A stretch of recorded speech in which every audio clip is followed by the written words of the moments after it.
Coba ingat, seandainya orang tua kita mulai sepuh, udah tua renta, apakah pernah ada adegan dalam kehidupan kita, kita membentak orang tua kita, sampai orang tua kita merasa ketakutan kepada anaknya sendiri. Orang tua kita nggak berani untuk mengatakan keinginannya, ingin dibuatkan atau ingin dimasak, ingin dibelikan satu masakan kesukaan dia, saking takut dan saking kagetnya orang tua kita terhadap sikap kita yang pernah memarahi, membentak, bahkan kadang mencela orang tua kita. Coba ingat adegan itu yang pernah terjadi di suatu pagi di rumah kita kepada orang tua kita. Adegan yang pernah terjadi di suatu malam di hadapan orang tua kita.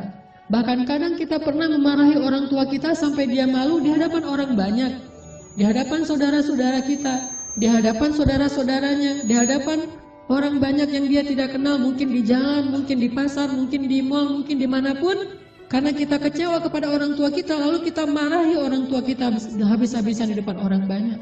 Sampai orang tua kita merasa sedih, kecewa, lalu merasa takut kepada anak yang dulu sering dia gendong. Anak yang dulu dikecup keningnya, tetapi ketika anak ini merasa sudah mampu, sudah punya segalanya dan orang tuanya dalam keadaan lemah, dengan sombong dia membentak orang tuanya. Dengan sombong dia memarahi orang tuanya, tanpa pernah peduli dan tidak pernah lagi ingat bagaimana dulu dia diperlakukan oleh ayah ibunya. Ingat, adegan itu pernah terjadi dalam kehidupan kita.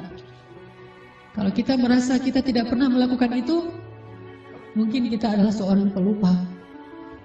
Saya kira orang seperti kita yang dulu pernah masa-masa kelam, pernah nggak stabil emosinya, pernah mengalami masa-masa sulit. Saya kira semua kita pernah ngalamin masa ketika kita benar-benar menyakiti perasaan ayah dan ibu kita.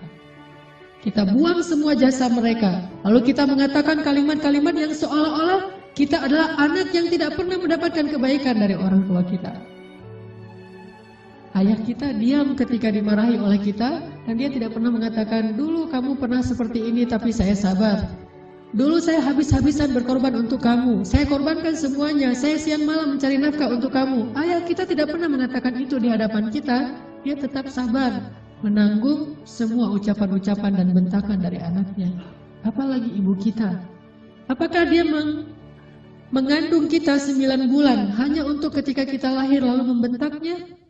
Dia mengandung kita 9 bulan dalam kepayahan, gak bisa duduk, gak bisa tidur, gak bisa berdiri, jalan kemana-mana berat. Apakah hanya untuk melahirkan seorang anak yang congkak, sombong, yang kemudian membentak ibunya hanya karena kesalahan kecil yang dilakukan ibunya? Ingat, adegan itu pernah terjadi dalam kehidupan kita. Lalu coba baca perintah Allah. Sehingga pantas jika Allah Subhanahu wa Ta'ala sangat murka kepada anak sesoleh apapun dia, ahli tahajud sekalipun, tinggal di Masjidil Haram sekalipun, kalau dia durhaka kepada ayah ibunya, ini tidak ada nilainya di mata Allah Subhanahu wa Ta'ala. إما يبلغن عندك الكبر أحدهما أو كلاهما فلا تقل لهما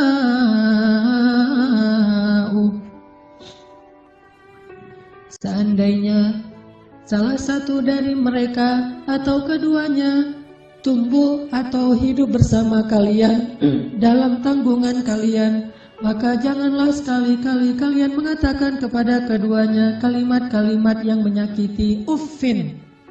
Allah larang kita untuk mengatakan itu. Lebih baik kita tidak pernah sholat sunnah sekalipun, kalau kita masih bisa tetap menjaga lisan kita kepada orang tua, daripada kita menjadi ahli ibadah tetapi kita tidak mampu menjaga lisan kita dari menyakiti orang tua kita. فلا تقل لهما أف ولا تنهرهما فلا تقل لهما أف ولا تنهرهما وقل لهما قولا كريما. فلا تقل لهما أف. Kalimat uf ini adalah kalimat ketika seorang anak tidak mau mendengar ucapan nasihat dari orang tuanya, dia berpaling, maka itu adalah kalimat uf. Dia tidak mengabaikan apa yang diucapkan oleh orang tuanya adalah kalimat uf. Orang tuanya belum selesai berbicara, dia sudah pergi, itu adalah kalimat uf. Orang tuanya memberikan usulan tetapi bagi dia itu sesuatu yang tidak penting, maka itu kalimat uf. Semua kalimat mengabaikan yang menyakiti perasaan orang tua kita adalah kalimat uff. Sedangkan wala tanharhuma adalah kalimat seorang anak yang merasa lebih benar daripada orang tuanya. Kalimat sombong, kalimat yang seorang anak merasa lebih tahu daripada orang tuanya. Atau bisa jadi orang tuanya melakukan satu kesalahan kecil, lalu anaknya melarang orang tuanya melakukan kesalahan itu. Ibu, jangan malu-maluin saya di depan umum. Ayah gak usah seperti itu. Melarang orang tuanya melakukan sesuatu yang menurut dia tidak pantas, itu termasuk wala tanharhuma. Jangan larang dia. Biarkan dia melakukan apa yang dia kehendaki selama itu bukan dosa besar. Bahkan apalagi urusan-urusan sepele di rumah tangga kita. Mungkin dia melakukan sesuatu yang gak berkenan bagi kita. Katakanlah misalnya dia memakai baju yang menurut kita tidak selalu pantas. Katakanlah dia beradab dengan adab yang tidak terlalu kita senangi. Jangan larang dia, tetapi ajaklah dia bicara yang baik-baik. Jangan pernah melarang dia melakukan sesuatu yang membuat dia merasa disalahkan, yang membuat dia merasa sensitif, karena semua itu masuk wala tanharhuma. Terus apa yang harus kita lakukan? Wa qul lahuma qawlan karima. Katakan kepada keduanya ucapan yang karim, ucapan yang mulia. Bagaimana ucapan yang mulia? Disertai dengan senyum dari anaknya, dengan suara yang lemah lembut, dengan tetap menjaga perasaan orang tuanya. Itulah qaulan karimah. Tapi kalau kita mengucapkan kalimat yang paling benar sekalipun, bahkan tentang perintah Allah sekalipun, kita bilang kepada orang tua kita, atau kita larang orang tua kita dari berbuat satu kesalahan. Misalnya ibu kita membicarakan tentang orang lain, dia menggibah, karena dia tidak paham bahwa itu dosa, dia menggibah. Dia tidak pernah ngaji seperti kita, karena gak punya waktu sebanyak kita. Dia sibuk mengurus kita. Suatu saat dia menggibah tentang saudaranya, tentang keluarga, tentang orang lain. Maka jangan larang dia dengan cara yang membuat dia merasa sakit hati, membuat dia merasa tersinggung. Walaupun dia salah dan kita yang benar. Kita mengatakan kalimat yang baik, yaitu kalimat yang ibu jangan menggibah orang lain, ibu itu dosa besar dan seterusnya, membuat dia sedih. Itu termasuk wala tanharhuma. Terus apa yang harus kita katakan? Katakan qaulan karima. Pilih kalimat yang paling baik yang bahkan belum pernah kita ucapkan semasa hidup kita. Bahkan kepada pacar kita, istri kita, suami kita, orang yang paling kita cintai pun kita belum pernah katakan kalimat sebaik itu. Katakan itu kepada orang tua. Mereka lebih berhak dapat kalimat yang terbaik dari anaknya. Siapa suami kita sehingga kita memilih kata-kata yang paling santun untuknya, tapi kita tidak menyedekahkan kata-kata itu untuk orang tua kita? Siapa istri kita?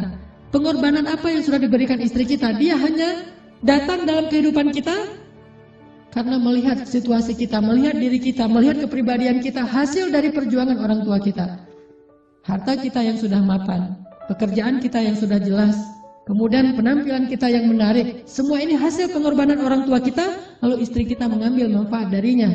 Siapa dia untuk kita lebih dahulukan daripada ayah ibu kita? Apalagi orang yang bukan siapa-siapa dalam kehidupan kita, tidak ada hubungan apapun selain pertemanan, yang kemudian kita menyebutnya sebagai kekasih kita. Apakah dia lebih berhak mendapatkan qaulan karimah daripada ayah ibu kita? Makanya Allah mengatakan, wa qul lahuma qaulan karimah. Selalu tersenyum ketika berbicara kepada orang tua kita, bahkan dalam kondisi ketika kita tidak nyaman perasaannya, dalam kondisi kecewa sekalipun, dalam kondisi tersinggung sekalipun, kita berhak untuk tersinggung, tetapi kita tidak berhak untuk mengekspresikannya di hadapan orang tua kita. Wajar manusia tersinggung, wajar manusia kecewa, tetapi kita tidak berhak sama sekali mengekspresikan kekecewaan itu di hadapan orang tua kita. Kenapa? Allah katakan, wa qul lahuma qaulan karimah wa la tanharhuma. Jangan tunjukkan rasa tidak senang kalian kepada mereka. Apalagi kalau orang tua kita sudah mulai pikun. Banyak kesalahan yang dia akan lakukan. Dia datang kepada kita, kita punya budaya di keluarga bersama istri kita dan anak-anak kita. Dia datang dan melakukan hal-hal yang tidak sesuai dengan budaya di rumah kita. Kalau ayah kita seorang laki-laki yang perokok misalnya, maka dia merokok di sembarang tempat, lalu dia tidak pakai asbak, dia buang puntung rokoknya, atau mungkin debu dari rokok itu di mana-mana. Karena kita merasa bahwa rumah kita tidak punya budaya seperti ini, kita marah kepada orang tua kita. Tetap jangan marahi dia, wala tanharhuma. Jangan cela dia, jangan marahi dia, kata Allah SWT. Walaupun dia melakukan kesalahan sekalipun.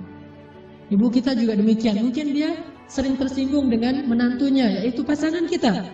Dengan suami kita, dengan istri kita, tetap walaupun ibu kita yang salah, jangan kita menghardik dia, wala tanharhuma.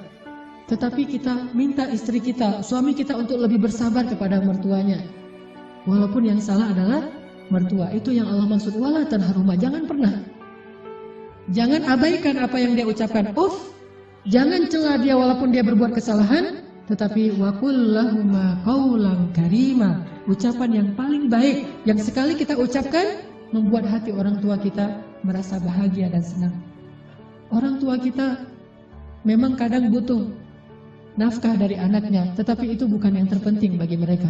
Memang kadang mereka telepon kita di akhir bulan meminta dikirimin uang, tetapi itu bukan yang inti dalam kehidupan mereka. Yang paling mereka rindukan dari anaknya adalah ketika anak itu bisa datang, mencium tangan orang tuanya, tersenyum kepada orang tuanya, diam ketika orang tuanya bicara, sangat santun terhadap orang tuanya, melebihi santunnya dia kepada seorang yang paling dia hormati di antara manusia, kepada seorang ustadz yang dia kagumi, kepada seorang atasan yang dia hormati, kepada seseorang yang dia segani karena kebijaksanaannya, karena kearifannya, maka orang tua jauh lebih penting dari mereka semuanya. Wakhfid lahuma janahaz zulli minar rahmah. Wakhfid lahuma janahaz zulli minar rahmah. Wa qur rabbirhamhuma kama rabbayani shaghira. Dan rendahkanlah dirimu terhadap mereka berdua dengan penuh rasa kasih sayang. Rendahkan dirimu. Kalau dalam bahasa Arab kalimat wakhfid lahuma janahaz zull itu adalah kalimat ketika kita merasa tidak ada apa-apanya dibandingkan mereka. Tidak boleh seorang anak walaupun dia seorang profesor, walaupun dia seorang pengusaha sukses, walaupun pendidikannya tinggi, walaupun wawasannya luas, walaupun hartanya berlimpah, walaupun pergaulannya itu luas sekali, sehingga orang tuanya kita anggap sebagai orang tua yang kolot, orang tua yang tradisional, orang tua yang tidak banyak tahu, orang tua yang tidak gaul, yang tidak update informasi, orang yang tidak punya ilmu seperti kita, sama sekali kita tidak boleh merasa lebih dari mereka. Sama sekali tidak boleh. Kenapa? Ketika kita merasa lebih dari orang tua kita, menunjukkan kebodohan kita di hadapan Allah SWT. Allah tidak menyebut kita sebagai orang yang hikmah, sebagai orang yang arif, orang yang bijaksana, orang yang berilmu, orang yang alim, orang yang rasikhuna fil ilm. Tidak disebut sebagai orang yang musaqqaf, orang yang berwawasan. Tidak disebut sebagai orang yang cerdas, orang yang syatir. Tidak disebut itu di dalam Al-Quran kalau kita tidak bisa merendahkan diri kita di hadapan orang tua kita. Bukan rendah hati, bahkan rendah diri di hadapan orang tua kita. Orang yang cerdas itu bagi Allah adalah orang yang rendah diri di hadapan ibu bapaknya. Dia merasa bahwa dia tidak lebih tahu daripada orang tuanya. Walaupun dia tahu lebih daripada orang tuanya, tetapi dia tidak pernah merasa lebih tahu daripada orang tuanya. Sehingga ketika orang tuanya bicara, dia bisa menghargai semua yang diucapkan orang tuanya. Tidak mengatakan, itu nggak penting. Apa yang diucapkan orang tuanya menurut dia sesuatu yang tidak realistis. Zaman sudah berubah dan seterusnya dan seterusnya. Bahkan secara tidak sengaja, kadang kita mentertawakan ucapan orang tua kita. Kita mentertawakan kekolotan orang tua kita yang kadang-kadang tidak dia sengaja dia tunjukkan di hadapan kita dan anak-anak kita. Bahkan kadang kita mengajak pasangan kita, kita mengajak anak-anak kita untuk semuanya mentertawakan nenek mereka, mertua mereka, ayah atau ibu kita di hadapan orang banyak. Bakti seperti apa ini? Seorang anak kepada ayahnya dan kepada ibunya. Ketika kita sama-sama bersama keluarga kita, anak kita yang udah pintar megang gadget, istri kita yang di tangannya selalu ada HP. Sementara kita juga sibuk dengan pekerjaan kita. Apa yang ada di tangan ibu kita? Foto anaknya, foto kita ketika kita masih kecil. Dia rindu masa-masa ketika dia bisa memeluk anaknya yang sudah lama tidak memeluknya. Tapi dalam situasi kayak gitu kita mentertawakan orang tua kita. Siapa kita? Apakah kita menjadi seperti sekarang ini tanpa pengorbanan dari mereka? Maka Allah mengatakan wakhfid lahuma janahaz zulli minar rahmah. Rendahkan dirimu di hadapan orang tuamu beserta dengan kasih sayang. Rendahkan diri dengan kasih sayang. Bahkan kalau kata Nabi ketika ada seorang laki-laki yang menawarkan diri untuk berjihad bersama Rasulullah, Rasulullah bertanya, apakah ibumu masih hidup? Dia mengatakan, ya Rasulullah, ilzam rijlaiha. Apa kalimatnya? Ilzam rijlaiha. Ilzam itu adalah terus menerus. Rijlai artinya dua kaki, ha adalah perempuan. Maka terus meneruslah kamu seolah-olah berbakti kepada ibumu dengan kalimat terus meneruslah kamu mencium kaki orang tuamu atau ibumu. Disuruh cium kaki ibu kita oleh Rasulullah, ilzam rijlaiha, karena sesungguhnya di bawah kaki ibu kita, saking rendahnya surga di mata Allah dibandingkan seorang ibu, ternyata surga itu di bawah telapak kaki ibu. Ilzam rijlaiha kata Rasul, bukan berjihad, Bagi kamu, khusus bagi sahabat ini tidak berlaku bagi yang lain, tetapi ini pelajaran tetap sunnah Nabi, bukan jihad yang terpenting bagi dia, karena dia belum baik kepada ibunya. Bukan berdakwah kepada banyak manusia yang terpenting bagi dia amalannya, bukan tahajud, bukan ibadah, bukan ke masjid setiap 5 waktu dalam sehari, tetapi amalan yang paling penting bagi laki-laki ini adalah ilzam rijlai ummika. Maka ilzamlah, tunduklah kamu, dan selalulah kamu berada di kaki ibumu, selalulah kamu berada di kaki ibumu. Gak pantas bahkan seorang anak dengan kesombongan dia duduk di atas, ibunya di bawah. Atau setidaknya dia berduduk sama rata dengan ibunya.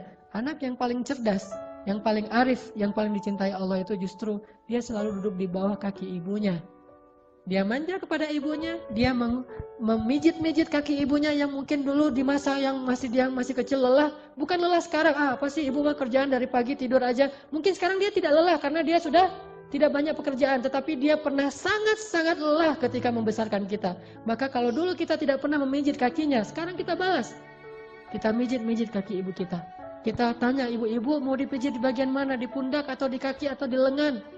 Pasti dia akan mengatakan tidak usah, tidak usah. Kalaupun dia meminta, maka kita berbahagia karena ibu kita menunjukkan apa yang harus kita lakukan. Sampai seorang salafus salih, ketika ibunya meninggal, dia menangis. Orang bertanya, ya Syekh, kenapa Anda menangis? Bukankah ibu Anda ini meninggal dalam keadaan baik, dia orang yang solehah dan seterusnya, dan semuanya juga akan kembali kepada Allah, kenapa Anda menangis? Apa kata salafus salih ini? Saya menangis karena saya tahu bahwa mulai hari ini, pintu surga itu telah tertutup untuk saya. Sejak ibu saya meninggal, berarti pintu surga itu telah tertutup untuk saya. Maka berbahagialah teman-teman sekalian yang masih punya ayah dan ibu. Apalagi ketika ayah dan ibu itu sudah semakin dalam tanda kutip merepotkan kita. Maka justru saat itulah Allah Subhanahu wa Ta'ala memberikan kita pintu surga yang sangat lapang untuk kita masuki. Bersabarlah. Bersabarlah dalam menghadapi berbagai macam perangai mereka. Walaupun mereka menyakiti perasaan kita, jangan tunjukkan itu di hadapan mereka. Waqfid janahak. Tundukkan diri kita. Kalau perlu cium kaki orang tua kita. Terus terakhir Allah katakan, wa qur rabbir hamhuma kama rabbayani shaghira. Ya Allah, sayangilah kedua orang tua saya sebagaimana mereka membesarkan saya sejak kecil. Sayangi mereka ya Allah. Itu kalimat yang paling besar yang bisa kita ucapkan untuk orang tua kita ketika mereka tidak bersama kita. Baik mereka masih hidup atau sudah wafat sekalipun. Katakan itu selalu di dalam doa kita. Baik ketika sujud atau di luar sujud, di luar sholat. Wa qur rabbirhamhuma kama rabbayani shaghira. Datangi orang tua kita. Kalau tidak ada orang tua, mertua kita, karena itu juga orang tua kita, minta maaf kepada mereka, minta ampun kepada mereka. Mudah-mudahan keridhaan mereka akan menurunkan keridhaan Allah dan rahmat kepada kita.